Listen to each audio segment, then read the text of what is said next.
بسم اللہ الرحمن الرحیم۔ السلام علیکم اسٹوڈنٹس، میں امید کرتا ہوں کہ آپ تمام لوگ خیریت سے ہوں گے۔ آج ہم اسلامیات کلاس ششم کا سبق رسالت پڑھیں گے۔ اس کے مختصر سوالوں کے جواب۔ پہلا سوال ہے، رسول کسے کہتے ہیں؟ جواب، رسالت کے لفظی معنی پیغام پہنچانا سے، اور جو لوگ اللہ کا پیغام اس کے بندوں تک پہنچاتے ہیں رسول کہلاتے ہیں۔ سوال نمبر 2، اللہ تعالیٰ نے انسانوں کی ہدایت اور رہنمائی کی ضرورت کیسے پوری ہوئی؟ جواب، اللہ تعالیٰ نے انسان کی اس ضرورت کو پوری کرنے کے لیے نبی اور رسول بھیجے۔ اسٹوڈنٹس، آگے بڑھنے سے پہلے اگر آپ ہمارا یوٹیوب چینل دیکھ رہے ہیں تو سبسکرائب ضرور کریں، اور اگر فیس بک پیج دیکھ رہے ہیں تو فالو ضرور کریں۔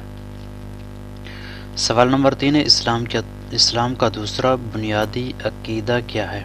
جواب، اسلام کا دوسرا بنیادی عقیدہ رسالت ہے۔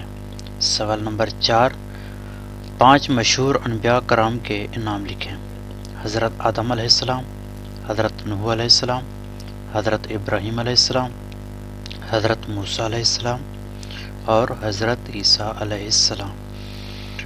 سوال نمبر 5، حضرت محمد صلی اللہ علیہ وسلم اور دیگر انبیاء کرام علیہ السلام کی تعلیمات میں کیا فرق ہے؟ جواب، آپ صلی اللہ علیہ وسلم کی تعلیمات میں تمام انبیاء کرام علیہ السلام کی تعلیمات شامل ہیں۔